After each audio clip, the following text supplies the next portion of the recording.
I don't keep a file on myself. Okay. Are you guys ready for career visioning demystified today? Yes. It's going to be awesome. So this isn't the career visioning class. I'm not going to actually teach you all the steps on career visioning, but yet we're going to go over them and we're going to talk about why are we even doing this? Because what I found is while during like on my coaching calls, this would have been back in like 2018 or 19, all my coaching calls were exactly the same because people were having trouble hiring. And they were saying that they were doing the entire career visioning process. But what I found is they weren't. They didn't actually know.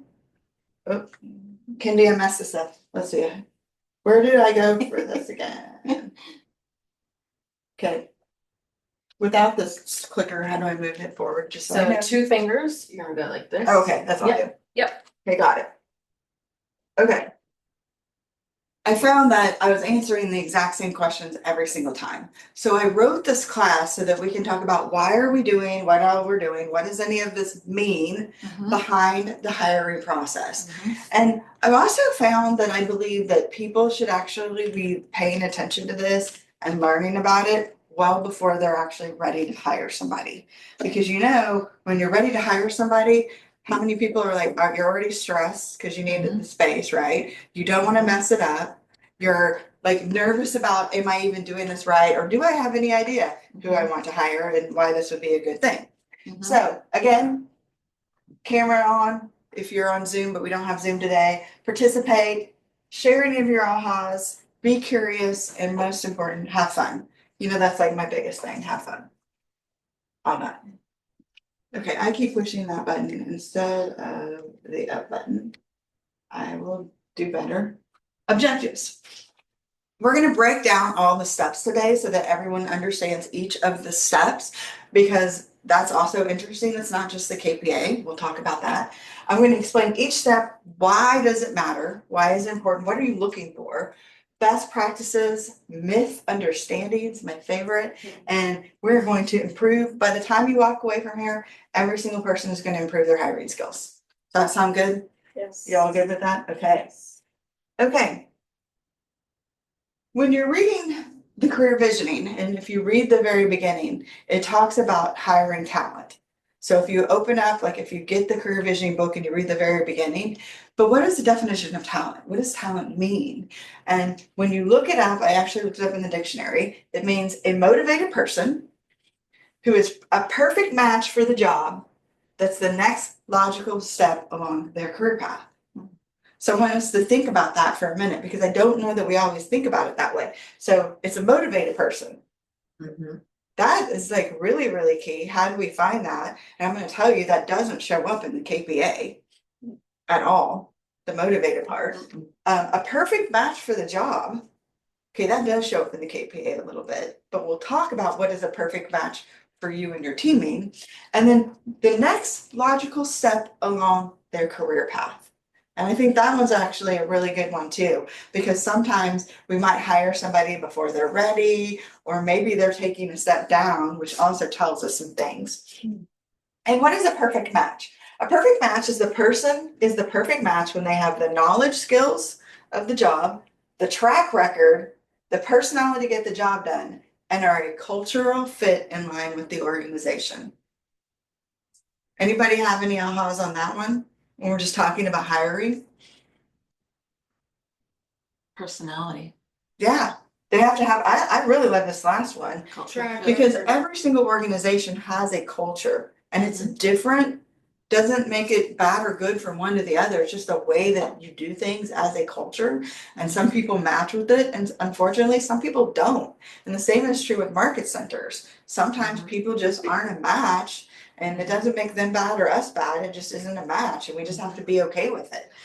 So Track record was big for me, and that's because when we haven't hired to the track record, at least having somewhat of a track record or somewhat of the skills to a specific position, it's always bit us in the rear. Well, every single time, because I think what our natural inclinations are as humans is we want to fit square pegs into a round hole. Like, we can fix them, you know, we're just gonna shave that off, we're gonna make you round, you're gonna be perfect. But the issue is we actually really don't have anything to do with it. It completely is up to them. The decision making is on them. We can give them the tools and the skills and help them, but if they don't want to be helped, there's no way we can help them. I think that's such a good point. Okay, so the career visioning steps. And I don't know that we actually stop and think about what are the steps in career visioning. First of all, we're going to screen them. We're going to determine if they appear to have the knowledge, skills, track record, and personality and culture to go forward in the process. Step 2 is going to be what they call the interview. And that's going to be objectively evaluating the candidate through a series of powerful in-depth interviews and a skills assessment if necessary. I think that's interesting. Like, what does this mean so far? Number 3, perspective. Learn about the candidates from others. And number 4, commitment. Set your future employee up for success from the very first day by presenting the offer with a content of mutual expectations. So again, by the way, this isn't every single page, like when you're flipping through the career visioning process, but who's actually stopped and really read this? And I think this in and of itself is very powerful. Okay, the screen test. Step number 1. What are you looking for? What is a screen test? What does that mean? We say the screen test. It's what it says in the words, but what does that mean? Okay, so I'm actually glad you guys don't know this. Because this is really, really good. Because this is before you ever send them a KPA, guys. And I think this is the key that most people either miss or don't accurately do. So as an organization, we should be screening every single person that raises their hand and says that they might be a fit for the job, or anytime we get a referral for somebody, we have to screen them first. We have to see, do they fit in our organizational model the way that we need it? Because sometimes we do see talented people, but maybe we don't have a fit for them. And you got to figure out how can we make it work or not. So do they follow in your organizational model? Missing persons report. So when we talk about the missing persons report, this is why we talk about it so much on our coaching calls, because you have to have a clarity of who you're missing, what are the skills and traits you don't possess and other people on your team don't possess. Because remember, we hire to our weaknesses. Our very first hire is hiring to our weaknesses, the things that we're not doing, like we were talking about a little bit ago on putting this together. Like, I can't do it. It's all good. Job description. What do we need to have them start doing and stop doing this? What are we not doing that we should be doing? And what are the things we're doing that we have no reason to be doing? You guys all familiar with what I'm talking about, or do we need to go a little bit more detail? Because that's a $1 per hour conversation. Like, is there somebody I can pay less? Doesn't mean we have to do it today, but start recognizing what are the things that makes an opening in this organizational chart. What's not being done, what's the one thing that's not being done that if it were being done would make the biggest difference in our business, in our market center, and all of the above. We have to ask these questions all the time. And then scratch and sniff. Do you guys do a scratch and sniff when you're calling your people? Do you have a list of questions? It's okay, because this is about getting clarity. Like, we do a phone interview before we send the KPAs. If the phone interview goes well, then the next step is send. So what are you looking for in the phone interview? That's what we call the scratch and sniff, by the way. We're seeing if they smell good. You remember that little yeah. Yeah, there's a lot that we're looking for. I'm looking for like a basic overview of their employment history that matches what's on their resume a little bit. A lot of what I'm looking for is how do they speak on the phone? Because a lot of people, what we're looking for is someone who speaks well on the phone. Articulate, yes, 100%. And I'm going to tell you that's pretty normal. And especially if you're doing phone versus Zoom, and most people do, I'd say that scratch is just probably 15 minutes. Yep. It doesn't need to be very long. You're just having some conversations. But I want to go back to the other side where it says the next logical step in their employment history. I always ask those kind of questions. Like, what's your next logical step in your business? What are you looking for? Like, what is it that's a deal breaker for you? What are you not getting? Like, what are you absolutely don't want to do? Because if I'm hiring for an MCA and they tell me they don't want to work nights and weekends, that doesn't work, because you're gonna get people that have an emergency at nights and weekends, and you're gonna have to help them. Like, I mean, it's just part of the position, and there's nothing we can do about that, but it's always looking for, are they looking for a job? Yeah. Or are they looking for being able to advance their career and move up to the next step? Because our goal, as especially as the rainmakers of the group, our goal should be, we've got to keep getting bigger so that people fit into our world. Our world has to get bigger for our people.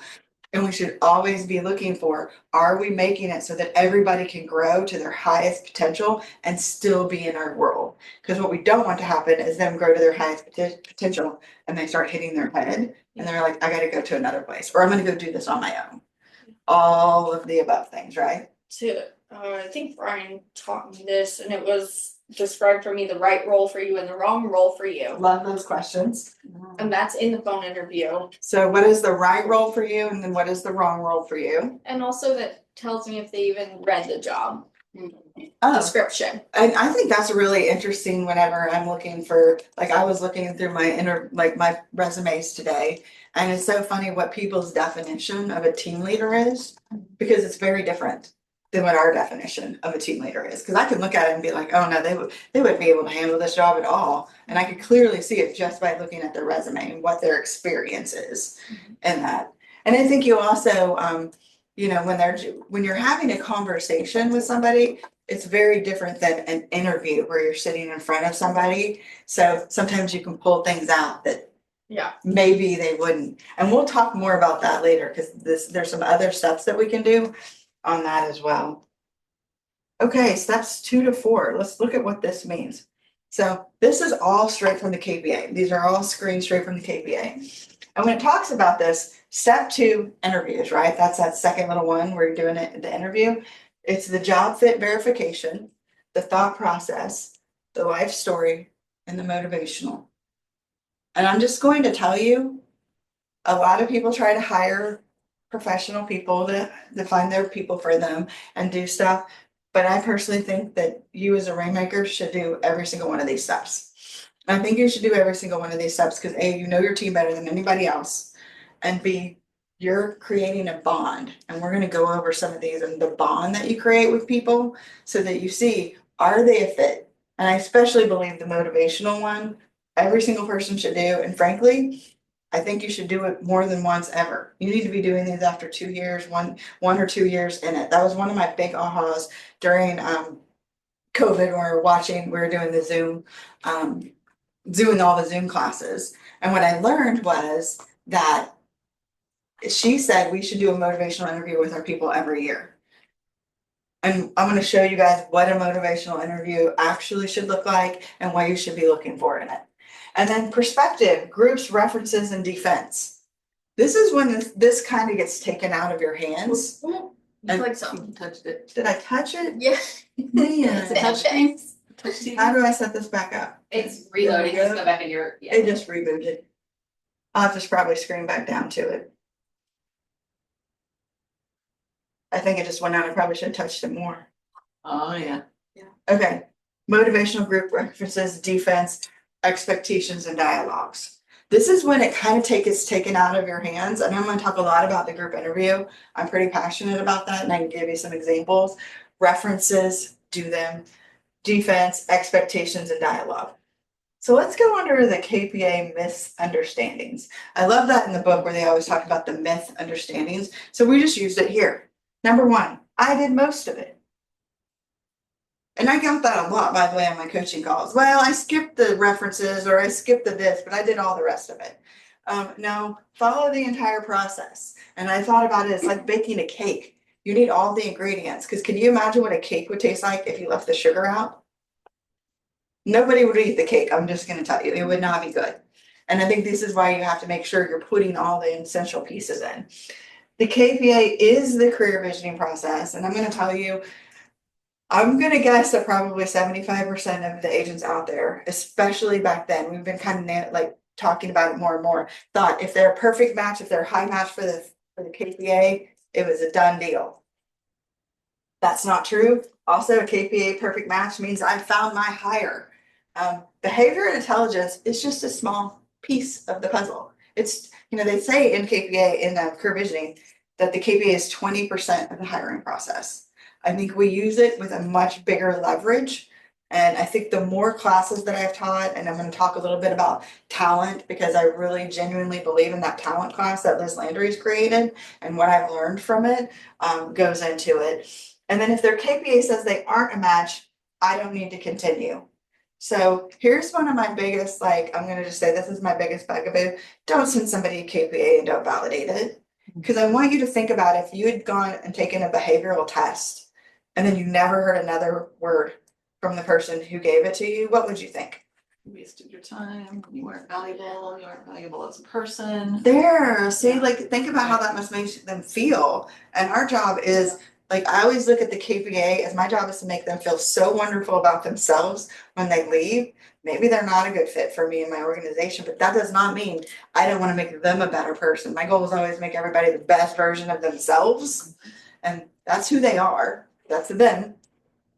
So let's help them do that. So please still just verify. I will say, do you guys realize that there is a job fit report and there is a personal KPA? Because I do want to make sure for those of you on the recording, the personal KPA is the smaller batch. It doesn't include the intelligence conversations. You can actually validate that in about 20-30 minutes. It's a pretty quick one. So if you feel like after a couple, you maybe already had some red flags after the screening interview and this came in, you're like, okay, this is not a match, still just validate it, just use your time. They spend an hour taking it too, by the way. And I always like to remind myself of that. They spend an hour for me, I should spend an hour for them. Okay. Tips for success. Follow the entire process. We've talked about that a couple times. If you want, okay, this is a Tony DeSello one. And I heard him say this one time and it was a little bit of a gut punch. If you want that 1 in 100% talent, like I want the diamond in the rough, you're gonna need to talk to at least 100 candidates to get the one. And that's where we all go, we all make that noise when we think that, but here's the thing, we don't have to do 100 KPAs. No. We can do, a lot of those can be the screen interviews with that, and we'll go through it, but it's just like lead generating, you guys. It's the same concept. How many no's do you get before you get a yes? Yeah. And how we talk about we make it the game of let's get more no's, because we have more no's means we're gonna also get more yeses. Very same concept. And I'm gonna say this is where most people fail, is they don't actually look at enough people when they're going through the process and just seeing, because if you really want the 1 in 100, it means good is the enemy of great. You're gonna find somebody who's gonna be good, and you're also gonna have to be okay with letting them go. And that hurts. It really does. But when you know they're not gonna match with your team, or they're not gonna match with what you're looking for, we've got to help them find where they do want to end up. Because what happens if we hire somebody and they're not the perfect match for our team? You have to them and waste the time and money. I'm gonna say sometimes it's even worse than that, because just firing them almost is great. Almost what's worse is when they come in and they infect the rest of your staff in such a way that maybe they don't just leave, maybe you lose 3 or 4 people in your staff. That's happened to me before. That's actually worse than just letting somebody go. And so this is why I'm saying, these are very important decisions, and the clearer you get on who you are as a team and what you're looking for, now that, we couldn't do this before, but now it's all about the avatar, right? What is the avatar we're looking for? Draw that person. And what characteristics do they need to have to fit so that they mesh with everybody else? Because the other people on your team came to you because they liked you and they meshed with you and they knew this is how you guys became a team, are those things. Okay, beware of your own behavior. I'm just going to tell you the KPA is right now in the process. They're redoing the KPA, and I'm so happy about it, because here's what I see as one of the biggest things that happen. Because you get to the KPA, you get on the job fit report. And this was for Nina and for Omega. And look, she is a high fit for Omega. That means we should look at hiring her. She's a high fit. I'm going to tell you that's not true. Here's what I want to explain to you guys. It's very, very important. And if you are not 100% match for the job that you're in, then every single one of these people below you are going to be off skew. that make sense? Because we're hiring to our weaknesses. And if our weaknesses are something that isn't on the average person's KPA to be a high fit, we've got to hire so that they fit to our personality. So if you haven't read your KPA, and I'm going to say probably read it like once a month. I know, but you'll learn something else about yourself that you forget. And you'll learn, oh yeah, that's my behavioral style. I've got to realize that affects others, or other people take that differently than me. But if you understand your KPA so well, you also understand who you're looking for. And I can give you an example, and I've had this a couple of times. Most of my rainmakers that I coach are very highly responsive. Like they want to get their stuff done, they want it finished, they get it done. I'm a very, very highly responsive person too. These people do not always mesh well with very low responsive people. You can get a high match for an EA and they can be very low responsive. But if you know this isn't going to work, then this isn't a match for your team. Does that make sense? Mm-hmm. They might need somebody that's mid-responsive. Go ahead. Well, an example, when we asked Darlene to step in for the time that she did, Heather and I, our lowest on both of our KPAs is structure. And again, that doesn't mean, oh. 0.5. Yeah, I'm like a 1 or a 2 or something like that, but doesn't mean, oh, Kennedy and Heather are really unorganized and are messy and they lose things. It's just we work better in an environment that's not micromanaged and very structured with systems and models. So Darlene stepped in for that time and she created those systems and models because they're important. There's a reason they need to be there, but Heather and I weren't the gals for that job. We weren't And going to be she- creating them. It was like checks and balances. It's like how the government works. I mean, that's truly how it was. And I think at the same time, we wanted to make sure we didn't get somebody that could do the things that was so off of us. You want to try to kind of meld it a little bit so that you have the person that can do it, but they still fit in and they still have input. Because you want everybody on your team having good input, right? Because it should be team together, everybody achieves more conversation. But I just wanted to point out when we're talking about influencing the processes, how important it is. And I mean, especially when you have 2 rainmakers on the team, you guys should probably be looking at each other's KPA and your KPA at the same time. One of the things that we do as an organization is we have one 3-ring binder. And it has every single one of our team's KPAs in the 3-ring binder. But then here's the really big key. We have the front page. And the front page is the graph page. And it's a graph page, like it's just a typical graph page. And we have every single person has a different color. And we have every single KPA on one graph page. So I know, like this one has intensity. I know who has high intensity, who has low intensity. Whose vocabulary is off. Like Is we there a have, program that'll do that for us, or do we have to manually? we just did it ourselves. We just literally sat there. We learned this at the talent class. We literally sat at the airport and did it one day, because here's the fascinating thing. What you'll see is a lot of people on your team have some of the same characteristics: high, medium, or low. Maybe you're off a little bit, but you're still both low or both medium. So you'll start seeing where you have gaps that are showing up in your organization, where all those things exist. It's a very great thing. It's also really nice to have all of your people's KPA in one spot, because if you start having some kind of friction with a person, you can literally pop open their KPA and see where it shows up. And I'm just gonna say, it's my personal opinion, if I hire somebody and they're giving me friction, but it says it literally in the KPA that they're going to do that, I just realized that that's my issue. And I have to figure out how to work around it, because I knew that hiring the person that this was going to show up. Does that make sense? But I think this is like, again, this is like the extreme ownership, really understanding what you're doing when you're hiring, because it's not just that I'm out, let's hire them. Anybody have any questions on that? Because I know that was pretty deep, but it's really, really important.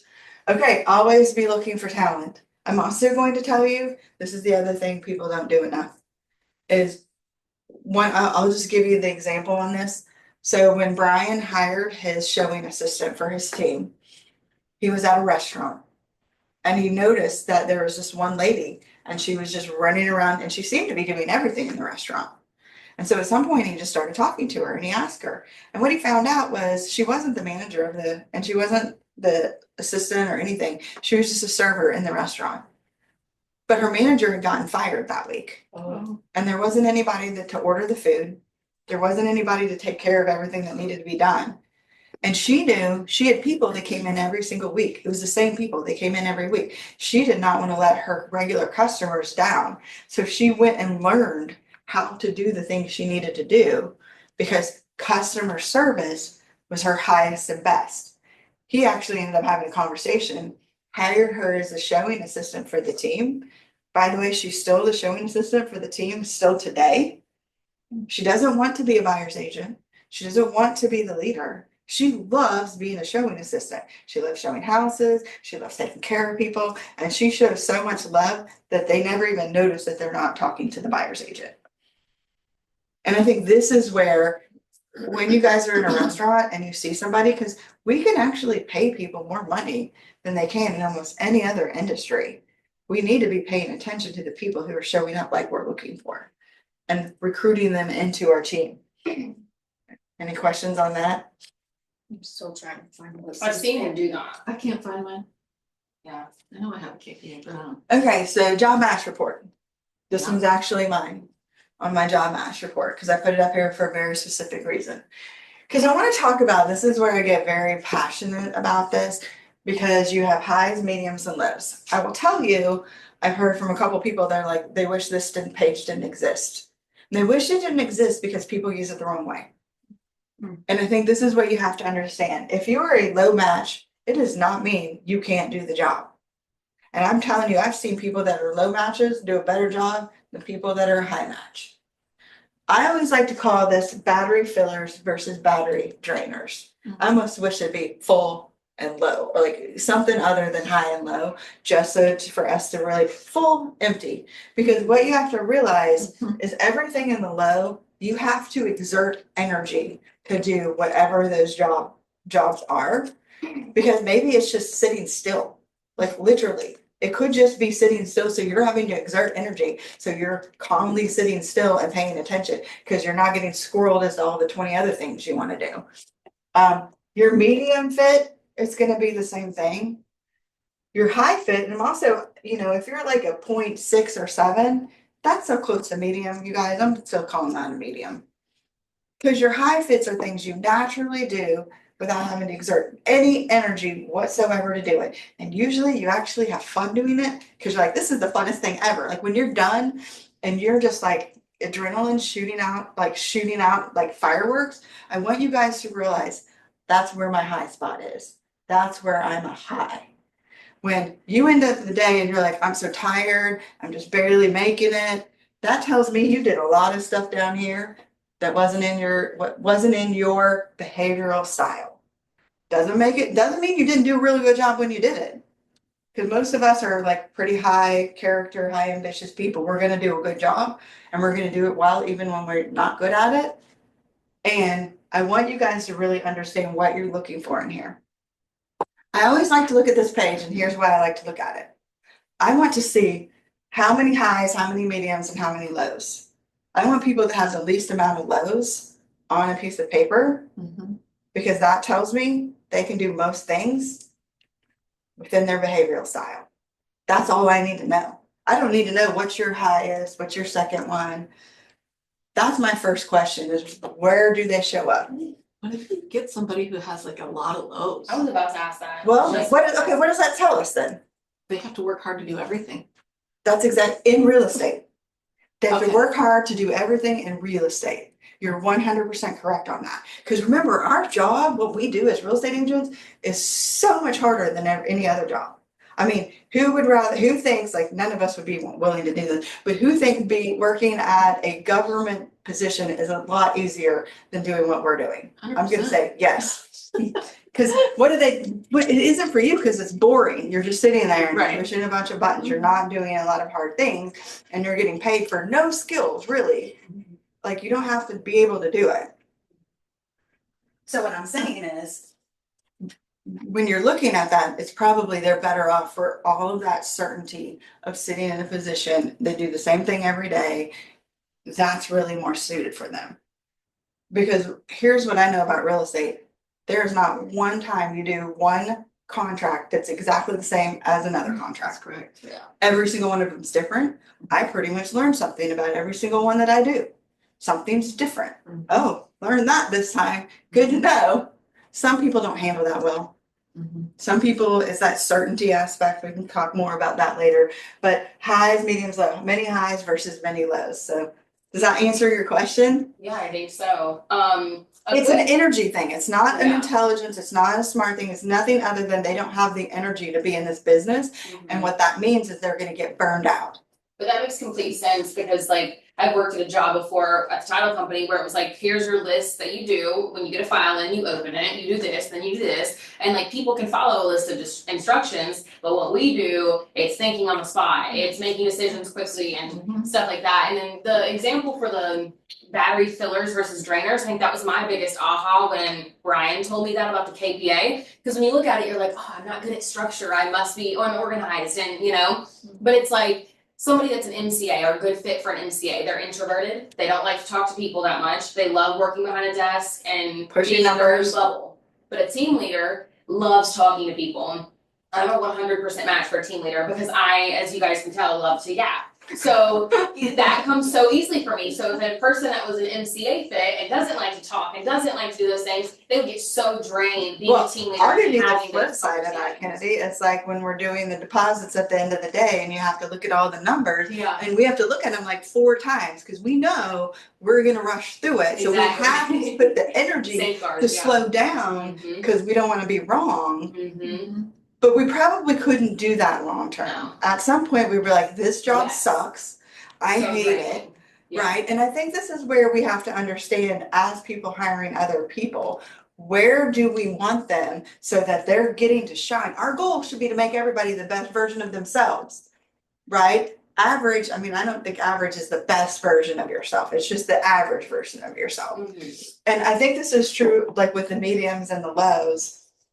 You could probably even do a medium for 5-6 years, but you're going to burn out. Like you are going to burn out at that spot because it's not your thing. And I think this is what we have to keep telling if we're hiring. Now, let me give you the flip side to this. We have people that are very talented and have a lot of ones on this page, but we might hire them for something they're a medium for. Why do we do that? To grow them into that. We do that because we know we're not going to keep that person there forever. Mhm. That is not their forever job. They are going to tell me they don't like it, and that's okay. But I want to teach them what they need to know there so that at every single level, when they're doing something, they also can refer back to what they learned here. Because I think those are really, really important things. Because when we're hiring for a team, my personal opinion is I like people to start at the very bottom and work their way up. I don't like to give people a job because just because they've done it before doesn't mean they do it well. Mhm. How many people have said, I've been doing real estate for 30 years? And you're like, well, you still are doing it the same. It's not good. Like, let me help you, right? I mean, we've all had those experiences. And I think that's why I like people to start off doing the ISA job. I want to teach them up front on how to call people because then by the time that they're having to lead generate as a buyer's agent, they're like, Mhm. don't care, doesn't matter. I already did that. That was easy. That's now just a small portion of my job. That makes sense. Mhm. But that's how I want you guys to look at this page and when you're hiring people. And again, high fit, I want you to think I'm hiring them for a long term. Because how many people want to do this whole hiring process like multiple times? Nobody. Because it's a lot of work. It is a lot of work. This is why don't settle for anything that's not real high. Because these are the people that are going to stay there and they're going to love it. And also there's other things we're looking for. We'll talk about the other things. Anybody have any other questions on this page? That makes sense. All that stuff you said makes sense. Okay, myths and understandings. The job match course doesn't tell you if they will succeed, only that they could and how. So it does not tell you, again, how many times has somebody in this room had a high fit for a job that it didn't work out? I don't know. Because I've let people go from my organization that were high fits from the job. I hired them and brought them in and they did not work out. Our last one we let go was a high fit for. You know what? Well, I didn't let Taylor go. She quit. So. Why do you think we let somebody go? Or why do you think they didn't succeed even though that they were a high fit? They lied on the test. No, I think they really are a high fit. Right. I think it's two things. I think we didn't take culture into effect. Mhm. Cause culture is different in every single market center and every single team, right? Just because they match with your team doesn't mean that they will or won't. But if they don't match with their team, they might very well match with another team and do fine. Yeah. But they don't have the standards that you guys have. What's your trajectory? Where do you want to go? Like I always think of this with Diana Kokoska's net forward energy ratio conversation she has. It's in her Becoming More book. And the trajectory for some teams could be like this. Some teams it could be like this. Some people it could be like, we're going to infinity and beyond. Like, this is just where do you want to go? And your trajectory may be bigger than they could handle. Maybe they have, missed a piece of their culture. Maybe their parents didn't teach them that, right? There's those things. And I'm gonna say the other thing is maybe they didn't match with you in your KPA. Because again, this is why I want you guys reading your own KPA when you're talking about hiring people. Because like Brian always says, a perfect match looks like this, but what we actually want on a team is this. We don't want this because we have gaps. We want to close the gaps with it. So we need people that have things that are one-off than ours, filling all of the gaps so that nothing gets missed on a team. Longevity, burnout, and then impact of EQ. That's the other thing that we don't talk a lot about. I'm really hoping they do put that in the KPA is the emotional intelligence conversation. Does anybody else give an emotional intelligence test when they hire somebody? No. I personally think we should start doing that because you learn a lot about people with how emotionally in tune are they with themselves and with the others around them. And understanding that is a big piece of this puzzle that isn't a part of any of this career visioning process. And I personally think it should be. Because some of that is like, are you going to talk well with my clients? Are you going to have hissy fits? Like, how are you going to act? I need to It takes know. accountability, if for some, Mhm. that's usually like how they work well with the team. Are they causing issues? Are they drama? Are they gossiping? Are Is they it egotistical accountability? versus team Yeah. related? Because those are two different things. they If they make it about themselves, they are making it about anybody else on the team. Yeah, exactly. And if we're gonna together, everyone achieves more, we have to do it together. Okay. How many people have actually read this page? I love the fact community, raise your hand. Cause I love reading mine. Like when I first got a KPA done, I was in awe because I had no idea that we had this resource. here's what I want you guys to first understand. The KPA, this piece, this is the definition of what all these things mean. We all have different definitions in ourselves of what we think assertiveness means. You can tell when you're validating a KPA, the trigger words that people have, that you'll use the exact same word that's just like the thesaurus, like, okay, how about this word instead of this word? They're like, oh yeah, I'm that. Like it's the same word, but okay. But the trigger words on people are very sensitive. I personally think, again, these pages should be printed out and you should not look at a KPA with having one of them next to it. So I'm gonna tell you about an exercise that Liz Landry did in one of these classes that was so amazing. It was the very first class she'd ever taught on Build to Last, okay? It's a 2-day event it's a workshop. And her husband was in the room with him. He's a productivity coach at a market center. So you got a MAPS coach and a productivity coach. She sits up in the middle of the room and he's standing behind her. And she has her KPA for all of us to see. We can all see her KPA, but he can't see the KPA where he's standing. And she reads this just like this. She said, okay, I want you to tell me if you think that I'm going to be on this side or this side of this. Assertiveness, low, reserved, achieves goals through cooperation and good planning, conservative in action, moves slow to action, faced with obstacles tends to stop and reassess before moving forward again, typically receptive to the actions of others. Or am I determined, persistent, direct, willing to move forward, take actions and solve problems, maybe confrontational and stubborn? And he's like, oh, for sure, high. She went through every single thing on that and he called her out 100% accurate. And it wasn't like she's a 6 on the KPA. He knew whether she was a high or a low. What do you guys take from that so far? When I say that? Well, he obviously knows her. Well, he's married, they're Experience. together. Like, well, he knows the KPA. No, but he knows her well enough, and I knows think this her. is the key, is when you live with someone, you learn their behavior. When you're on a team with somebody, you also learn their behavior pretty well. Mhm. You learn where they're gonna go and where they're not gonna go. This is why I think we should be looking at this page when we're doing anything in terms of hiring somebody. How is that gonna fit? Like, I would literally read if they were a low, and we'll talk about which one, I would read the definition of a low. How would that fit with our group? How would we handle that? And then I would do the same thing for each of those things. So you really truly understand, how are they going to interact? Now, on this particular page, this is the traits of definition of behaviors. I want you guys to draw a line between structure and adaptability. Because these 4 are actually behavioral traits. The 3 at the bottom, adaptability, intensity, and optimism, actually attach to these traits. Nobody ever talks about this in the career visioning process. So draw a line in there, because if you're highly intensive and you're also highly assertive, read those 2 definitions together, because that's how the person is going to show up.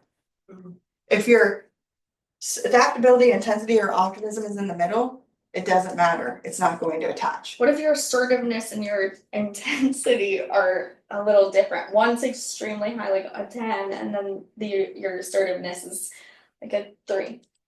Well, then you Then read the what? low assertive and the high intensity, because that's, but Okay. here's the thing, it's going to attach, as one of these are going to go to one of those other ones. It doesn't have to be intensity and assertiveness are going to attach. It could be, it's your intensity is going to attach to your sociability.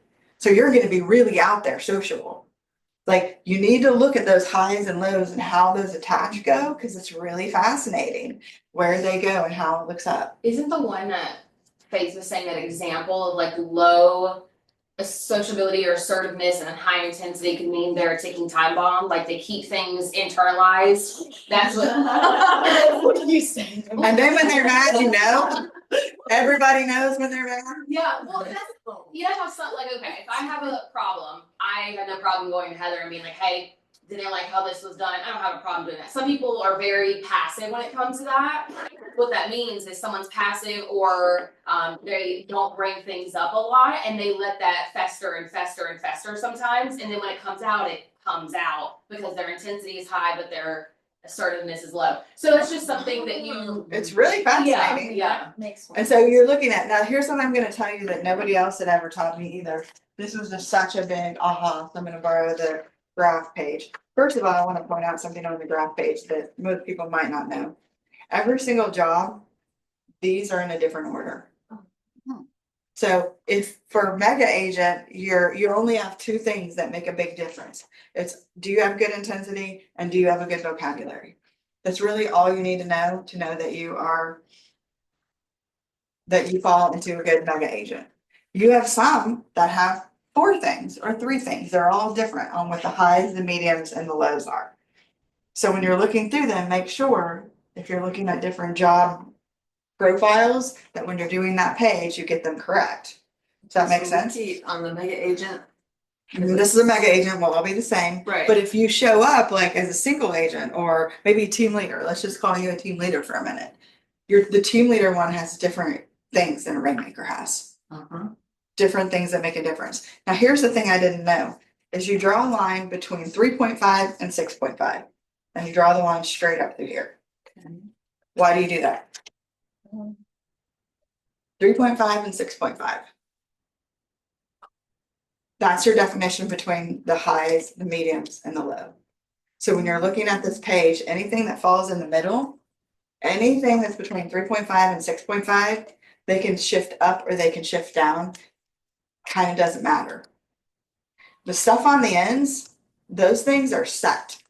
Like you can see, these are all pretty set for this person. This is how this person is acting. I also like to look at this sometime, Leslie, to kind of finish answering that question you asked earlier. I think people that have like people on both ends of the extremities of this really know themselves really well. Oh. They have they know who they are as people. There's none of that wishy-washy in the middle thing. And I think that also comes with age a little bit too. Like if you're gonna do, like Faith's a perfect example. She did a KPA when she was what, 19 or 20? See, but now, right now, I'm looking at this and I'm looking at my other one, and I feel like I'm more the one that I took when I was younger. Well, that's When I was interesting too. younger. Well, so here's another aha on that, is I think sometimes when you're younger, you actually are who you are. And then we start hiding it to go with what the world is telling us. We get molded. And then I'm also gonna tell you, at some point, you break out of that mold because you're like, I can't be that person anymore. I need to be who I am. And you become who you are. And I think that's like a motherhood thing, because you have to act differently with your kids, right? You have to make sure that you're doing the right thing. And then when you're done with that part, you're like, okay, I'm just gonna be me. But I think that middle section, Leslie, what it says is, I can go either way. I don't love a lot of those. I actually like them to be on the extreme, because it tells me this person, and then if they validate it, this person knows who they are as a person, and they're going to own that. And I'm like, great. I want you to own who you are, because if you're moving back and forth, and I don't ever know what to expect. Like, I like the fact that she's gonna come tell me if there's something that she has a problem with. I'm like, great, thank you, tell me. If I didn't know, I couldn't do anything about it.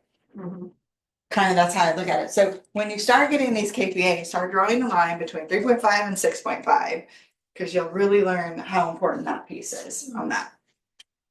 Okay, there's also 2 pages of this, because we looked at the traits and definitions, but there's also the thinking page.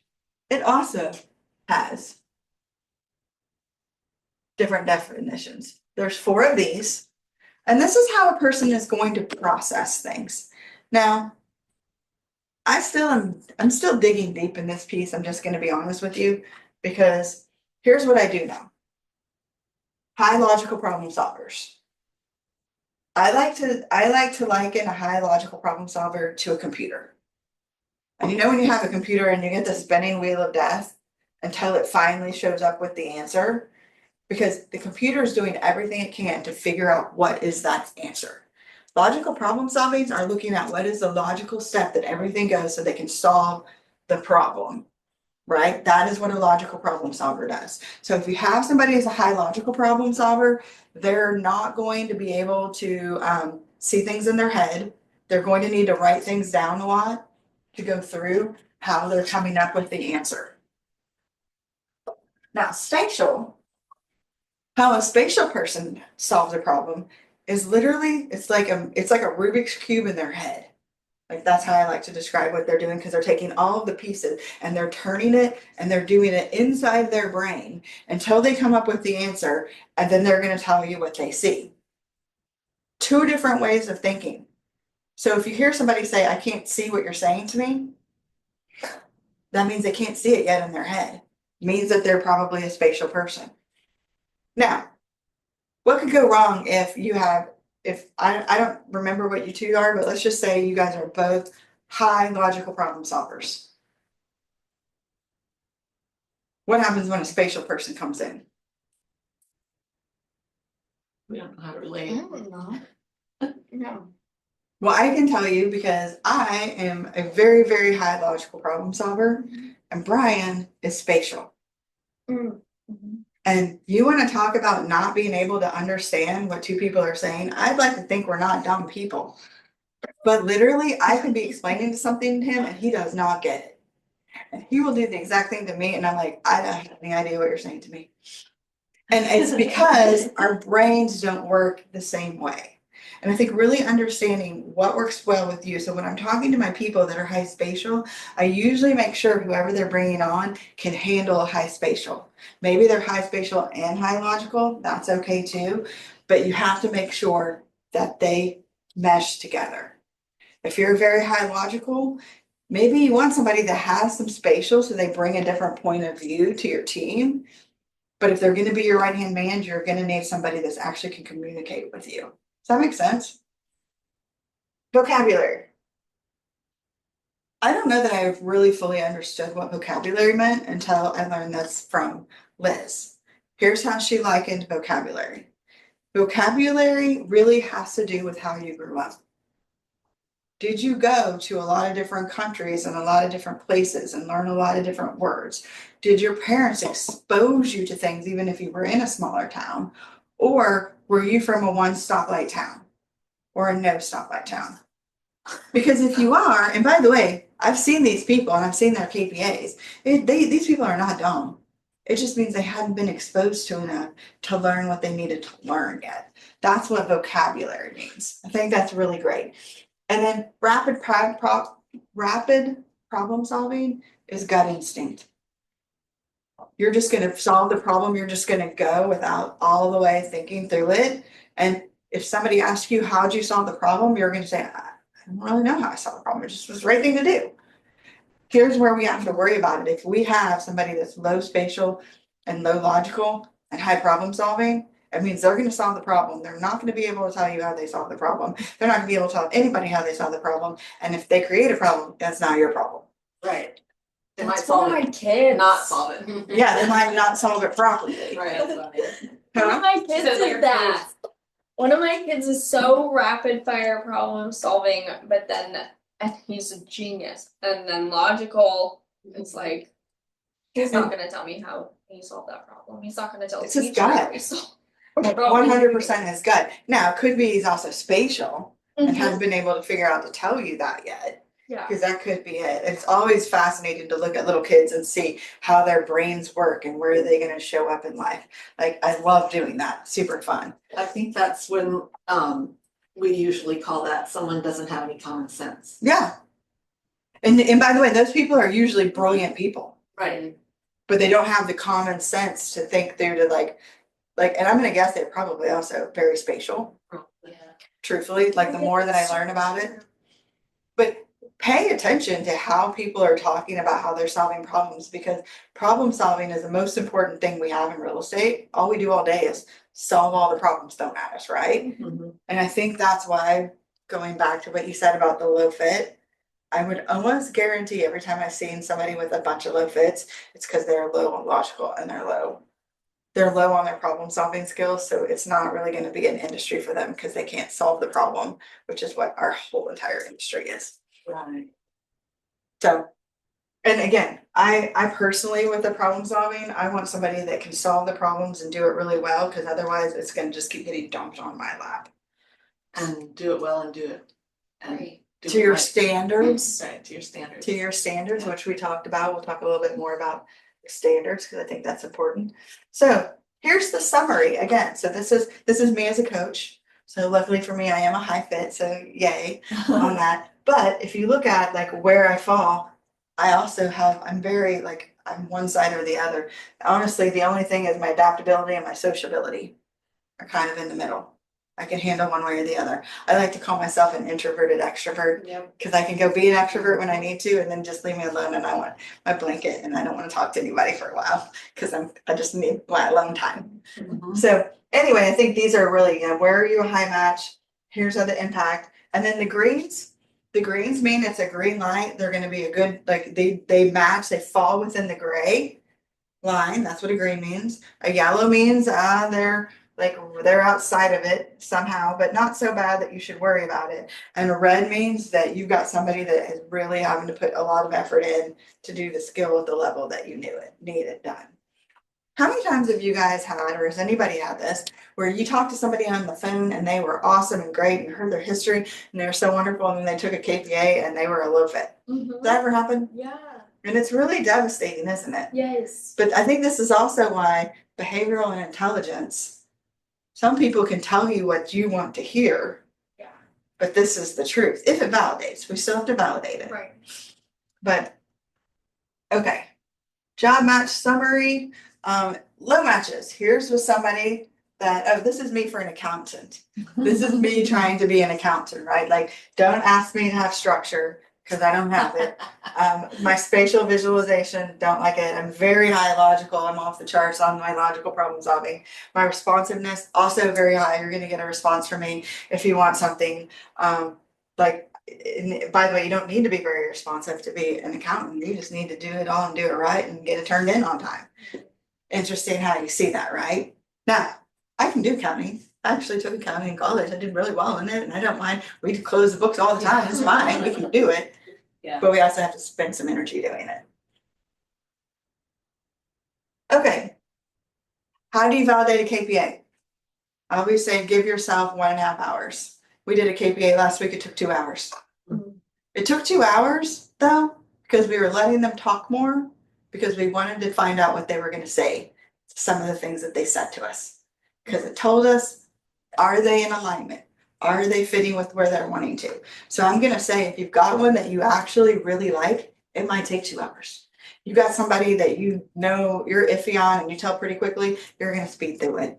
You don't need to spend that much time because you're not finding out more info.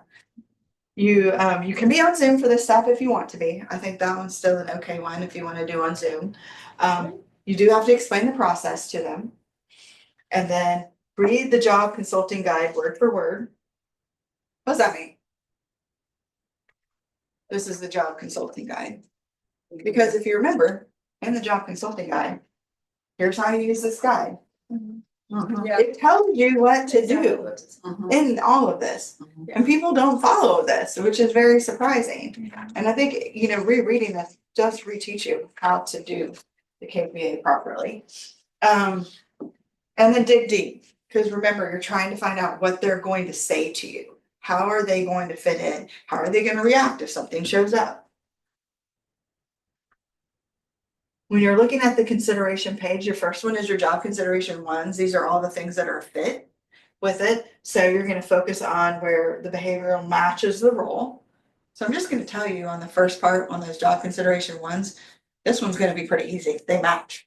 They should give you the right answer if they're validating them. And remember, they're trying to make this paragraph a 10. What makes it a 10? What do you need to change? Because we're writing their book about who they are.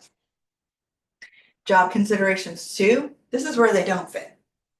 This is where they're off a little bit, and this is where I'm going to tell you guys to spend more time. And if you look at the bottom, there's this little gray area that says considerations. Ask more questions on this part.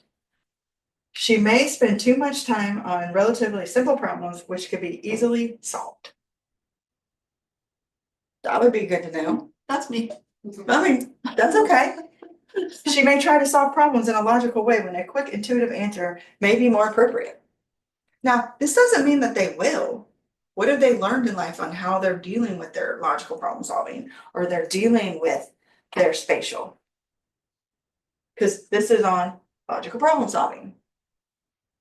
So you ask questions to see how are they going to show up in the job. And you're going to focus on the mismatch. Is it as big of a deal as you think it is? Okay, we made it through the KPA. Yay, we're done. We're gonna hire them. Now y'all yell back, no, Not yet. no, we're not doing it, not yet. Because the next piece is the thought process. Also known as the 30 questions. Step 2, this is the thought process. And here's what I'm gonna say about the thought process. This is the only one where I would give you permission to not have to do all of the thought process. If they answered the questions in such a way that you already know how they're going to answer, and you ask them a question or two and they're answering it exact, skip to the questions that make the most difference, that you're going to find out something that they're not a match on. That makes sense? So, like, what is your weakness? What would your broker say your weaknesses are? They might be so articulate when you're doing the KPA that you kind of already know all this. I also can say you can actually do this while you're doing other steps. Like, do this like right after the KPA, ask some of them. You don't have to do all of it. If you have some extra time, let's use the extra time to fill out some of these questions. Does that help you guys on that one? Yeah, I've made it a habit to always keep those questions for the group interview, and I'm not perfect. Well, here's what I'm gonna say. Here's what I would tell you to do on this is go through and circle the questions that you really want to know the answer to before you get too far down the line. Okay. And it's still totally fine to do it during the group interview too. Here are the ones, maybe circle them in a different color. Here are the ones I want the group to ask. Here are the ones I'm going to ask. Okay. I think those are both very good. That's a good idea. You're going to connect the dots on the KPA. So what you're looking at is where there was a mismatch. how did it show up in their world? This is the very first step before you make it to the journey. And we'll talk about the life story in a minute. Because you're looking for, here's how it shows up in them. Now, how does it show up in the workplace with them? Does that make sense? Mhm. Because remember, this is like, what would you say your weaknesses are? What would your boss say your weaknesses are? Because that's pretty, like, you should know yourself enough that that answer should be the same thing. But if they're saying it's different, then that's already given us a clue. Does that kind of tell you a little something about that? Mhm. What you're looking for? And I always ask them, like, where do you see yourself in a year? What do you want to be getting out of it? Mhm. Like, do you still want to be in this medium role in a year from now? And like, let's hope that they say no. No, I want to grow and I want to learn how to do this. Great, that's what we want from you too. Right? And again, that's all up to them. They have to choose what they're going to do, how they're going to learn. Are they going to be in control of their destiny? Or are they waiting for you to be in control of their destiny? Life story. How do you guys feel about the life story? I love it, and I should have picked up on something that I missed during the life story. Isn't that fascinating? But by the way, don't beat yourself up on that because we can all say that about something. And when somebody leaves the organization, the very first thing I do is pull out this entire process and figure out what it was that I missed. It's always in here every single time. I just missed it. But that's my cue. Okay, I'm not going to do that again. So they Caught can it. also go back to their problem solving. Oh. Doing a life story can show you so much about how they solve problems, because one, they're giving you your problem. Second, they have to rapidly think about what you're asking them. I agree. And here's my favorite part. So I call this the oral resume because they're really just telling you everything that's on their resume. Mhm. But what we're finding when we're doing this is we're pulling out the key things. And my favorite part is, what did you learn from this experience? Because if they had something that was very difficult for them and they learned a lot from it, I'm going to tell you that's okay. I don't judge people for the experiences. I judge people for how they react and act in the future for what happened to them. Because I think that's really what shows you who a person is. It's not that they had a lot of troubles happen, because everybody has some troubles. It's how did they take that and move on. I'm also looking for, at every single place that they've worked, has it ended bad? Like, do they have, I did an interview about, I don't know, 4 or 5 months ago. And in the interview, every single place that she worked, I mean, she just threw up all this horrible things about it. Every single one of them. And it was all their fault every single time. And I looked at Brian afterwards and I was like, well, if she blamed every single one of these people, she's gonna be blaming us for all the problems too. So I don't think I want to get into that. I don't want to get into that rat hole. Like, that's not something that I'm interested in. So you're looking for, here's something else where I put first job or graduation. Here's what I find fascinating. We learned this if you go back to family reunion. I did the CEO summit. And the age that the kids now start working is like 10 years later in life than when the Gen X kids started working. What? How? Why? Why are they working at? So when you ask anybody in the Gen X, just about anybody, when they started working, they'll tell you they started working at like 8 or 9 years old. They were like mowed lawns, or they got a job doing this or that. You ask them, it shows up every single time. Leslie's like shaking her head every single time. Yeah. Now you move to millennials and beyond, and they're like, oh, I didn't start a job till I graduated high school or whatever. And it's really fascinating because you learn a lot about a person in this. Actually, we interviewed somebody who was 37 years old. So he was in that group where they don't usually start working. And he told me he started working where his parents had a restaurant. He started working when he was a junior in high school. And I was like, woo, I like that. Hard work was embedded in them at an early age. Good to know. So, I mean, you're looking for things like that too. Like, how are they going to show up? Are they going to give you the work ethics that you want? Then highs or lows, lesson learned. But remember, a zebra never changes their stripes. They are who they are. That's They're absolutely. just telling you who they are.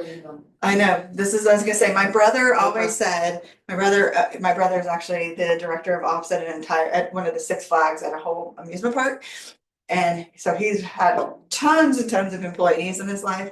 He's actually written a leadership book. And one of the things that he says to me that I have to listen is, when people show you who they are, believe them. Because we always want to believe differently or think they can do something else, but they're telling us. Or we believe in their potential instead of their reality. Mhm. I think especially as women, we're nurturers, we're caregivers, and we a lot of times wanna help people, we're fixers. I know The I am. fixer is the worst thing. Yeah, I know, and believe me, in my relationship, it's gotta be into so much You fun. can't fix them because they're a zebra. So you They can't- yeah. They can't be a camel. They're a I know. zebra. Yep, and they never will be, yeah. Who they are, it's just the way it is. And then this is also like a flip chart, like an easy way to see all of those things. So anybody else have anything to add or say during the life story? Because remember, what you're doing is you're taking the KPA, where they were matches, where there were mismatches. Now you're kind of starting to layer it. Think of you're starting to move things because you're layering them together to see, what did I miss in the KPA that now I'm going to pick up here? Because it's a lot of that EQ conversation again. Motivational interview. How do you guys feel about the motivational interview? I like that one too. You like it? What do you like about it? They don't even know that they're saying the same thing over and over again. Then you get to the end and you circle what they said over and over again, and they're like, "Oh my goodness!" Yeah, where it's you're so circling crazy. it. It's also their 5-year future stuff, right? When we sit down 5 years from now and we're having a conversation and you say, well, life is great. What would you need to be doing in your job? What would you need to be doing in money? What would you be doing in the other priorities that you told me that were important? So, go ahead. So the other thing is, people have to pick priority 3 and 4. That's Yeah. also a really big opportunity to see if they're a culture match. Well, I'll tell you what else is interesting that we've seen. The one we did the other day, they picked relationship, and they picked. I think this one was a fight, like it was a finance. No, it was adventure. It was travel and adventure, and the entire time up to this point, and all the times we talked to this person, all they talked about was health. And they were an instructor for CrossFit. They'd done all of these things, and so we were surprised. And what they said was, well, health is just such a natural thing to me. I don't even have to think about it. I don't have to worry about that piece because it's just a part of my human nature and who I am. They didn't even put it up here because it was a part of who they were. Thought that was really fascinating when you hear that about people. So I was going to share with you guys an actual live KPA that we did. Because I think that this is very important. We're gonna actually stick it up here on the screen for a second. Is that kind of what your KPAs look like? A little bit of a mess. And here's what I want to point out, a couple of things. So this person did job, career, money, finance, health, extracurricular activities, and then they did one down here called community business that they wanted to do. And these were the things that they wanted to accomplish in the next 5 years. Now, here's what I find fascinating when you're asking the questions and they're talking about it, because you ask the question, here's what's important to them, and then these are the words that, like you were saying, that they're saying over and over and over again. And it's because you start picking up on the words that they're saying, that they've said it a couple of different times. And you're learning what this is, you guys, this is how you motivate them to get what you want out of them. Because you know, if you can help them get all of these things, guess what you get? Everything that you want. And that's the other thing about doing it once a year. Now, I keep doing it. I'm going to tell you something else about what we do with our KPAs, and somebody in the room can validate this. Brian actually keeps every single person in his organization this big, massive thing folded up in his briefcase, and he takes it everywhere he goes with him. And he'll pull it out randomly. I'm like, why do you have that? We're in Austin, Texas. And he's like, goes everywhere. I'm not kidding. What? Yeah. He takes it everywhere with him, Yeah. and let's talk about how he uses it. Because we were sitting down in a career visioning class, I believe is where the class we were in, and we got to commenting on this, and Brian actually pulled hers out and let her look at it. And she saw, I accomplished that, I'd accomplished that, Oh, yeah. I'd accomplished that. What did that do for you? When you saw Well, I that? think, especially as high achievers, I think all of us are, sometimes we can get caught up in the I'm not where I thought I would be at this age, or I'm not doing what I'm not accomplished as much as I thought I would. And when I look back, the letter I got in bold that I wrote myself a year from now, the things I wanted to accomplish, and the stuff that Brian had on that list, it was check, check, check, check, check. And I realized, oh my gosh, like I moved out of my parents' house. Like a year, 18 months ago, I was begging, I want to move out so bad, I want to have my own place, and now I have that. And it's a good reminder that I'm doing better than I honestly sometimes think. I think that's truthfully, that is high achievers' biggest weakness, is that we don't ever celebrate the things that we should be celebrating. I don't think we look back on this and see what did we achieve that we wanted to achieve, because we're constantly setting the bar higher and higher and higher. We're moving that all the time. But if you step back and think about where was I in 2017, like my brain thinks differently, the things that come out of my mouth are different. I've had a lot of hardships in that period of time, but I've learned a lot. And I think I think these are so important for all of those things. And I'm with you, Faith. I think we should do these way more often, really find out what motivates them. And by the way, you're also, like you said, are they in alignment with the job? Because if their job of what they're wanting is not in alignment with what you think it should be, then they might not be in alignment for your team. Mhm. And I'm going to tell you, we have taken people to this stuff right here and did not hire them. Because we 4 were, hours long. huh? I said 4 hours long. I'm actually funny, my mom was here for mine. And we were in that room for 4 or 5 hours. She was amazed with the whole process though. I mean, she's like, nobody's ever gotten that deep with me. You know, I don't understand myself at that level, so. Well, I think that's really what you have to understand is most people don't know where they want to be in 5 years. They have no idea. But our job as their leaders to help them figure it out.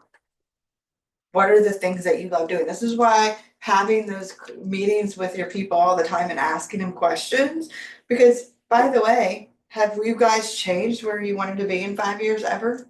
You thought you wanted to be somewhere and now you want to be in a different space. So people change too. And I think that was really the key. And then if you can't help them, then they will leave you. And I want you guys to really think about that. If you can't help them get what they say on the sheet of paper, they're not going to stay with you. And if you do the sheet of paper and you never look at it again and you forget it, they're also going to leave you because you don't care. That's what they're going to think. Even though we know you care, they're going to think you don't care about where I want to be because you don't even remember what we talked about that day. And I don't know about you, but I need a cheat sheet like that to relook at it and remind my people, because I don't remember. I don't even remember what I said to people. I need to make sure that I'm making a note so I know where everybody wants to be and I'm helping them get there.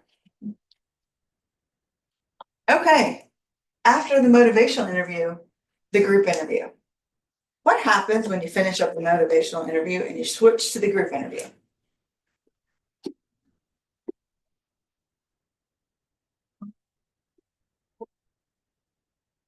You're adding more different perspectives. Oh, wait. What do you mean? Well, I'm gonna tell you what my biggest thing is with the group interview.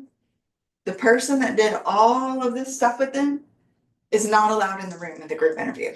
Period, end of sentence. Don't go. I'm always there. I just keep my mouth shut. Why? Why do I not want people to be It there? doesn't influence our opinion. 100% number one.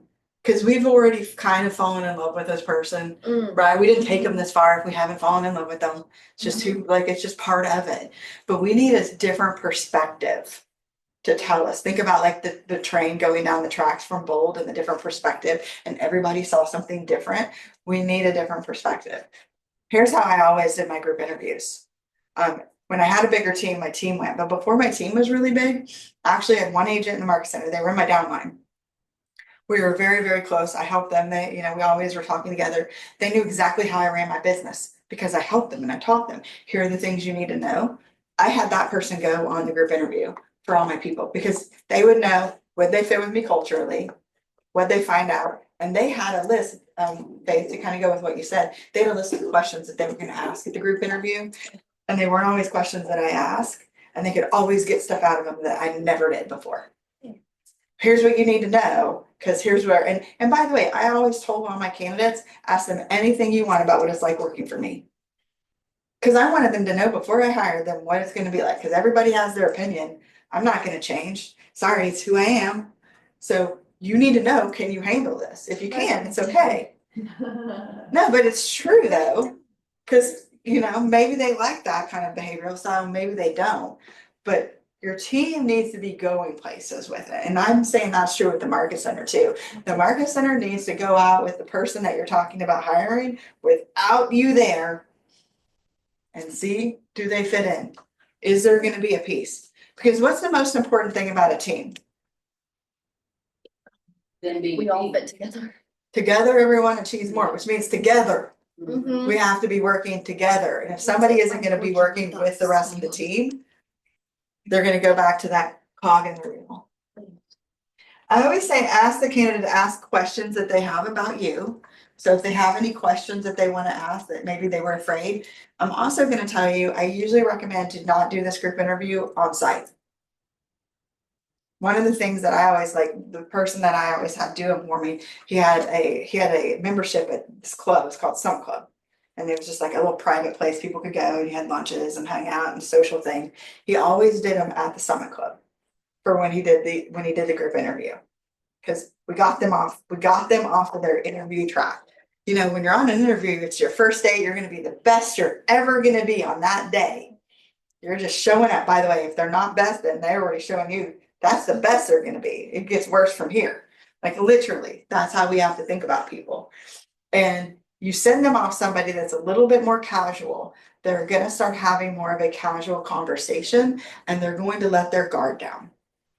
And they're going to ask things or say things that you're going to learn things about them. You're gonna also reveal your blind spots. Like what is it that I didn't see in this person I should have seen? Like you said, where you saw it in their KPA and you just missed it. Somebody else might not miss it and all of that. And then ensures that they're a cultural fit with the team. Brian always has a story that he likes to share that there was a person who took them all the way through the process. They're a high fit. He loved this person so much. They went on the group interview and the entire team came back and said, they're not one of us.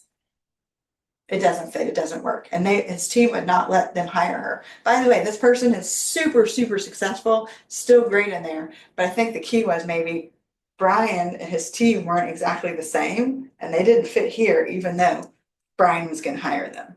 And this is the other thing I really want to point out, because I've noticed this a lot.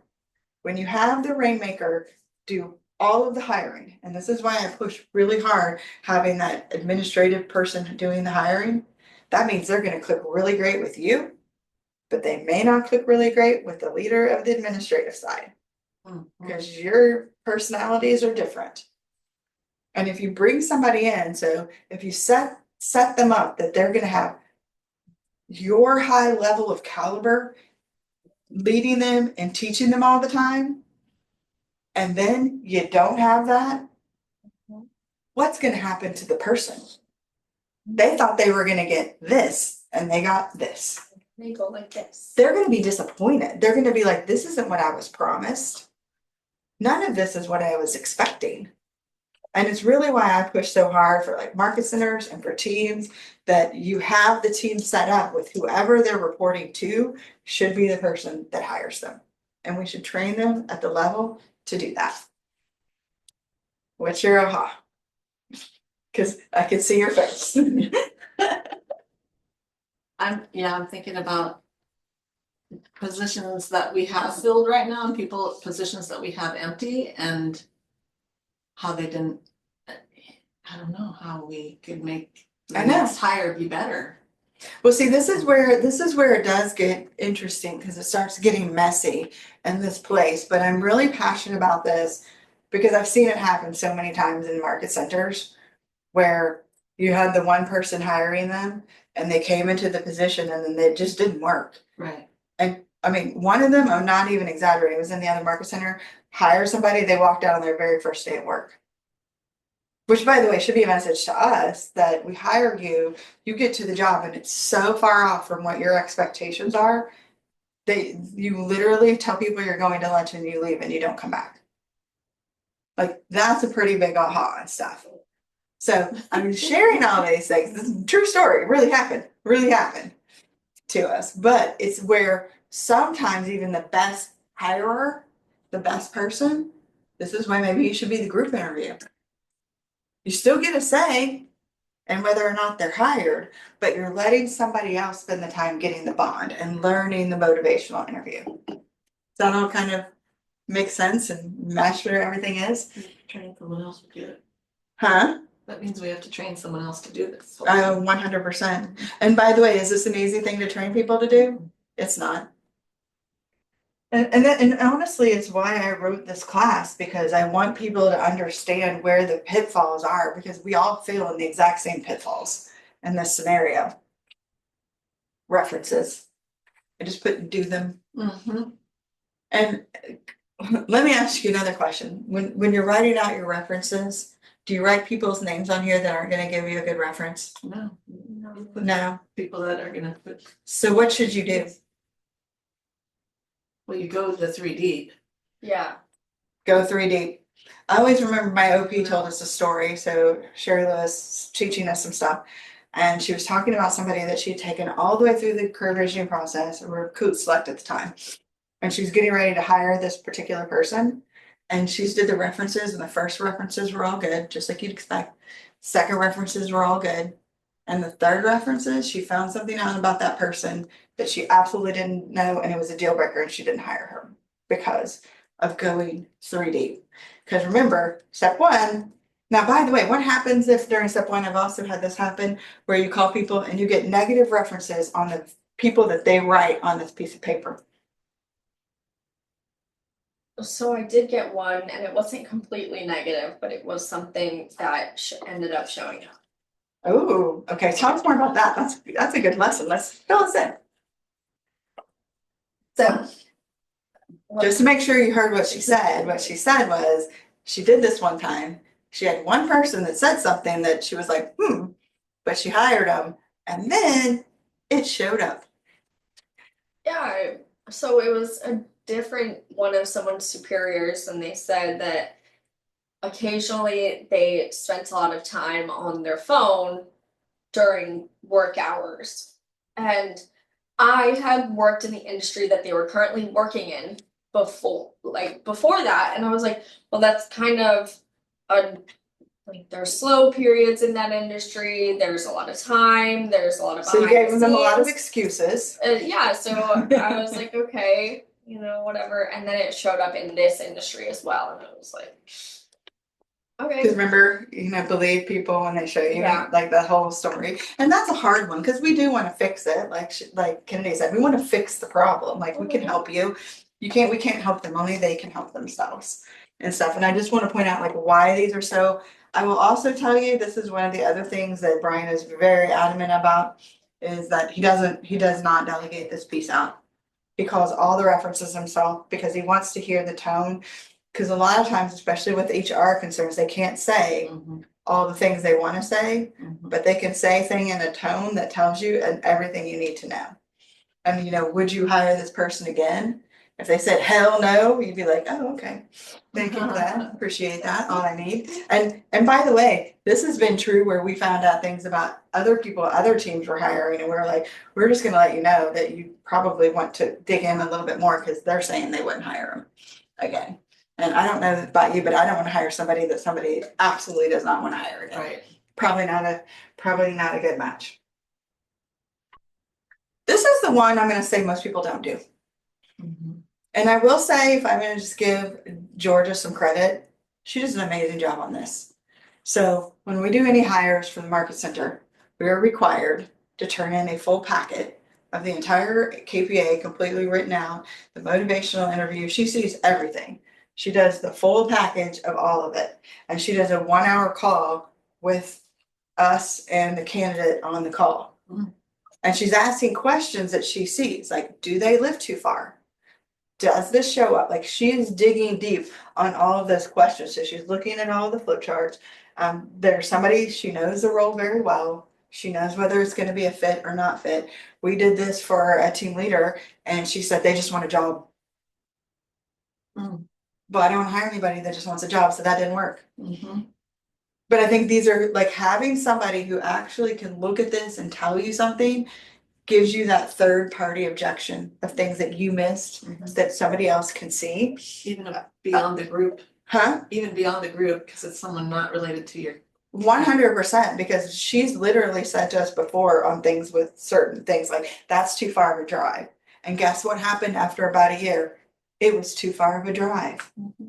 Like, the things show up, like whether you want them to or not, and whether they say, like, they're really adamant, it's not gonna bother me, I promise, we'll do it, like, I will do it. But day in and day out, things change. And so I think somebody who knows the role well, experience in career visioning, a coach or peer with experience hiring to that role, like, find somebody to do the defense with you. And I'll tell you about one. When you say, like, there is somebody that used a third party to do part of the hiring process, all the way up until the life journey. So the first part, the whole KPA stuff, somebody else did. They videoed it and they let them see it. And on paper, the person was an absolute perfect match. They were beautiful, all the squares looked right. And then they got on the camera.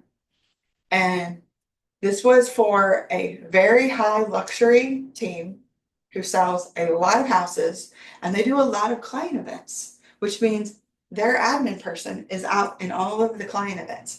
And the person came to the interview with their hair not washed and it wasn't brushed. And so she was like, huh. So she actually sent it to me and let me look at it. And I was like, well, that's an interesting way to show up at an interview with your hair not washed. And it wasn't, I mean, it looked pretty bad. And so what she was asking me was, am I wrong feeling this way? And I said, well, let's talk about, what do you want this person for? And we talked about what we wanted the person for. And she was like, this isn't going to work, is it? And I was like, no. So again, she already knew the answer. She just needed somebody else to say, this isn't a match, even though I really want it to be a match. And on paper, it looks really good. It should be a match. Because again, how they show up. And I kind of agree with something you said earlier, Faith, is I think it's really okay to do some Zoom, but I also think it's really important for them to show up in person, because you're going to see, what do their clothes look like? Do those look like clothes that your clients are going to be okay with? And this isn't being judgmental. This is literally like, if you're going to be in an office all day and nobody sees you, it doesn't matter. But if you're going to be front desk girl, showing up, saying things, it matters how you show up. Oh my gosh, yeah. And how you communicate. Like, are you articulate? Can you have a conversation with somebody and then come relay it to me? Like, all of these things play a part into the positions that you're looking for. Think about some fails that I know of. Well, not even, I didn't do the fail. I just saw them. I saw the fails after the fact. And you gotta have. Well, I'm gonna guess based on what I think you're talking about, it goes back to the logical problem solving and the spatial problem solving, is they didn't know how to solve those problems.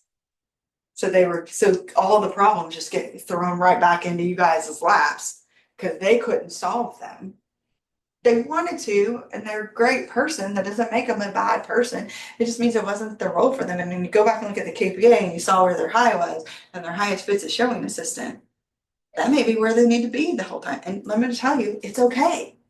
Like I just told you the story. She's a very talented lady and she's happy being a showing assistant. And she's making like $85,000 a year in a smaller city. Like, she's getting everything she wants by it. Okay, I want to talk about the expectations dialogue. How do you guys use the expectations dialogue? And you can say we don't. It's all good. That we do. Okay, I'm going to tell you, I think this is one of the most important things you can do. And I'm going to tell you why I think this is important. The house rules day one. So this is their very first day that they get hired onto the job. So you bring them in on day one. It should be a very regimented day one. I'm going to tell you, it should not be a day that you have off. It should not be a day that you're leaving to other people. And you laugh, but people literally do this all the time. And I've had people wanted to start on a day, they're like, sorry, you can't start until this day because of this. Because you gotta have a space for them to sit at that's theirs. And we say this like, but lots of people do not understand. You gotta have their desk ready. I like having some flowers waiting for them so that they have a good first day. Like, they're happy that they're there in the office. Like, we've made an effort so that you have your space. It's set up. If we don't have it set up and it's not ready, we probably shouldn't have that be their first day. Honesty dialogue. This is one of the things I'm gonna tell you that always impressed me the most about Brian is he uses a win-lose expectation dialogue with everyone on their very first day of work. And it's in writing and it's specific. And then you know where he got it? He got it from all the mistakes that he made in hiring and when he figured out when people were losing with him, what was happening. One of the things that he has on his is be annoying. He has be annoying on his because he knows that he can get distracted and forget something. But if we're annoying and keep saying, we need this, we need this, we need this, he's going to get it to us. So he literally tells everybody this on day one. This is a win. Yeah, here's how you win with me. You win with me by not sending me emails all the time because I don't ever get into the emails. If you really need me, you send me a text message. And if I don't answer, be annoying and send me another one or another one. Don't ever say, I was waiting for you to respond. Mhm. Well, cause like for me, when I first started, of course, I'm like, well, oh, he's so busy and he has so much on his plate, but I do need this thing. But he just gets caught up in every other million and 10 things he has on his plate every single day. And then things when they get done and he's like, Kennedy, and that's when he gave me permission, Kennedy, be annoying. Like you're not doing too much. This is important stuff that I need to handle, but I just get distracted and forget. And I'm like, oh, I don't want to bother him. And he's like, no, that's not, you surpass that now. And I mean, and one of the other things he'll say is he goes, anytime any of his staff calls him, he goes, I will answer your call. He goes, I'll talk to my wife first. So thank you, Brian. And then he says, and every one of you. So if you call me, I will answer the phone. And he makes that clear on day one. And I think these are important things to say that maybe we take for granted because it's just like what we think how you should know. This is how it should act. Start looking at how you act. I will also tell you that what he says is how you know when you're losing with him is he starts pulling away from you. Emotionally, he emotionally detaches from somebody because he knows that this isn't working. So those are really good important things to tell people because then they're like, something's going on. I need to go attack, like say, hey, what's happening? We're having a disconnect and we need to work on it. So house rules day one, here's what our job is. And then the honesty dialogue and the win-lose. What is it that means that it wins with you guys? What is it that if somebody does is a lose? Do you guys know what a good lose is? Like something that just is a lose for you. It's mistakes and making mistakes that shouldn't, Doing ones over and over again. same mistakes, doing the same mistakes. Okay, so see, I think that would be a perfect thing to put on the day one when people come in. Yeah. I mean, I'm really serious and talk about If I it. correct you more than twice on something. I'm going to get angry and I just need you to know I'm gonna get angry. Yeah. So here's when I correct you something, it's very important to me that you take the correction and you learn from it. You put in a system that you need so that it doesn't happen again. Like explain to them on how they can take the loss and turn it into a win. Mhm. Because I think these are such important things to do and like make those little notes. Because if you tell people on day one, then they can't be surprised when you get mad at them because they made 4 mistakes, same 4 mistakes that they made the other 3 days in a row. Right? Mhm. Like these are clues to people. Mhm. And I think that that's in sensitive issue dialogues. And I think that's also where we explain to them we're going to have some issues that maybe aren't going to feel good for each of us, but we just need to know that we're doing it out of a caring scenario. And I'll just use a female, for example, not that everybody in here obviously is appropriate, but if somebody shows up at work and they're not dressed appropriately, you're going to have the conversation with them. Mhm. Because if everybody else is talking about them behind their back, Mhm. then it becomes our job to say, hey, I know you're not doing this intentionally, but I just want to let you know that maybe we need to find some new wardrobe.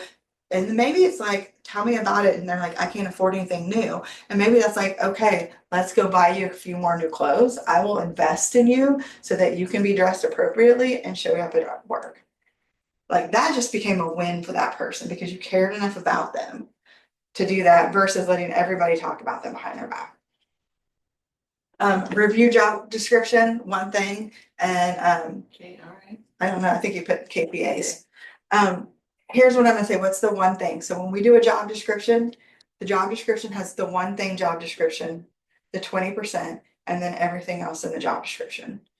And it is one of the things that I love, that Brian taught me that, and I love it. So everybody knows what their one thing is. Here's the most important thing, that if you did this one thing, it would be the biggest one. And then what's their full 20%? Now, Kennedy, what have you learned about the whole job description, one thing and 20% thing? And think back to when we did our group retreat. Or at Longbow? Mhm. What specifically about that? Well, here's what I find about the one thing and the job descriptions is they read it on day one, they sign it saying this is what they want to do. And then they get into the day to day and things are coming at them and they're doing it. And I will tell you, every single person on our staff has things on their 20% they didn't really realize was on their 20%. One of the exercises we had them all do is we gave them all their own, like what they signed, here's your copy of it. Highlight the things that are surprising to you. And you guys, there was a lot of them. And I think this is a lesson to all of us is that we need to be bringing these things out and having the conversations because people are going to do what's easy, right? They're going to just do these things over and over, but they still have something over here that's in their 20%. They're just ignoring it. Or the things that they like, or 100%, I it's can not find- behavior. I can find myself avoiding a couple things, and I'm like, oh, I don't wanna do that, it's so tedious or whatever, and then other things, I'm like, oh, it's done in 5 minutes.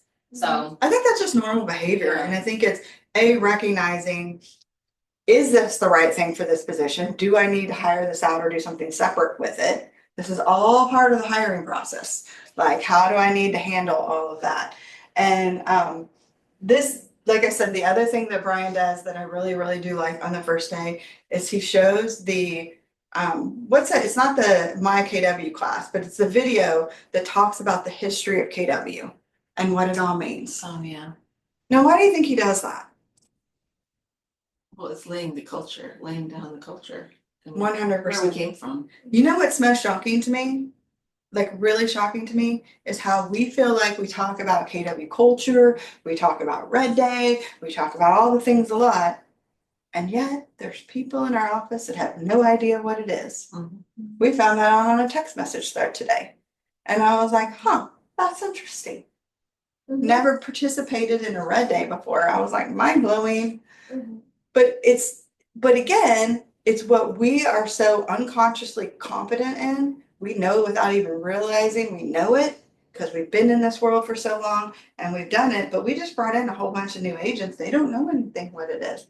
We have to teach them. So one thing that I like about it is it's like the format that allows us to teach.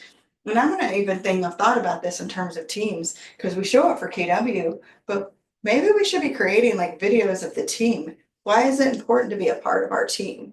What can you get out of it? Because it's not a snorkeling thing, like it's a scuba diving thing, right? Like to be a part of a team should be a big envelopment of everything. And do we talk about it enough? I don't know that we do. Why is it important? Okay. Q&As, ahas, we got 8 minutes. Good job. Thank you. Ah, What was your aha on all of it? I need to go take the whole process and do it over again. I just need to refresh my memory on everything. Georgia is teaching the career visioning like this month. What date is that again? I'll find the day for you, but Yeah. she's teaching it. If you wanna It's go, never gone. huh? So, Well, I mean, and again, this is like one of the things Brian and I always talk about is why do we teach, what is the class he always uses? He said, why do we teach this in the market center every single month, but we only teach career visioning once a year? right. And by the way, like I even had the conversation with the person we were talking about, they just bought a business. And I said, you should be in this class that I'm teaching because you're going to be hiring people for your business. And I think it's really interesting that people don't see that they just go be an agent, but you still might need to hire a third party person or you may need to hire something else. I think this is accurate in all of the things. I know, I think about that because we do have other businesses Mhm. and we have one that we just started and I'm like, we didn't do any process of this with that person. And by the way, think about what they missed out by Right. getting to Yeah. do that with you guys. And it's not too late. There's nothing that says you can't do these things with them. Mhm. And if you can look at the job fit page and see what are the things in real estate that coincide with what they're gonna be doing, Mhm. then let's see if they're a match for that. Mhm. And see, is this gonna be a long-term match? Because by the way, wouldn't you guys like to find out that maybe they're not gonna be a long-term match and you can start looking for somebody else now? Versus the day they quit and then the job gets thrown back in your lap? Cause that's what happens when somebody doesn't, like you let somebody go or somebody leaves, the job becomes yours. Right. Cause somebody has to do it because you raised your hand and said, I wanna start this business. It's important to me. And I think, and again, though, this is also remembering, like, why did you do it? What did it? Any other agents helping agents? I always like the aha, agents helping agents. Any other ahas that you got from this process besides doing it all again? I think what you said about even when you've made the hire, still following up with them, still touching base, still making sure their goals align, because as we all know, the goals I thought for like where do I want to be in 5 years? 5 years ago was not, I'm probably somewhere completely different than what I envisioned. Well, my goal as a leader for anybody in my organization is I'm gonna assume that on day one, they're gonna really struggle with the motivational interview and telling me what they want because their trajectory is here. I hope by being in my world that their trajectory completely changes and becomes higher. I'll just share with you something that was an aha to me, is that we had not shared what our goal is well enough with our staff. And I had this aha, so I pulled Kennedy aside and I said, do you know that our goal is to buy an island? And she was like, what are you talking about? And so I told her, we have the island, we've already picked it out. This is the island we want to buy. We're going to buy it, it has an airstrip on it. Our goal is we're going to build a big resort there, and it's going to be a facility that we can teach people things. We can fly in our friends, and we're going to have all this stuff. And so she got very excited by this, and she was like, I want to come visit your island. I said, you're welcome to visit my island, but I really don't want you, I don't want that to be your goal. And I was like, I'd rather your goal to be to buy your own island, and then I could come visit your island and you can come visit my island. So I'm already making her trajectory from here to be something different. And I'm doing that because I know that if I can keep growing her trajectory where she wants to go and I keep helping her get it, guess where she is in my world? Yeah. She doesn't leave. Right. And I think this is the key, is we forget to share. Like Yeah. we talk about it behind the scenes, but we don't share with our people. And then what you're saying is going back to that motivational interview and doing it over and over. I think that is where we can show them that we do care about them and they still feel valued, 100%. And you know what else it could show us? It could show us that they haven't grown at all. right? Like there's so many things by doing this process. And I think we do the process and we're done and never have to do it again. But what I'm really saying to you is that that's not really accurate, because we don't quit caring about our people. Like I believe that we bring people into our world because we genuinely care about them. And I know that if I spend all my effort making sure that they get their goals, I'll get everything I want. I won't even have to try. And I think that is really true culture. And then you think about what you can build when you have a whole bunch of people like that. Now you're talking like, it's like the ripple effect. It's the first drop that then it starts getting bigger and bigger and bigger. And I think we all have that ability to do it. We just have to think, right? It's like the change the way you look at things, the things you look at change.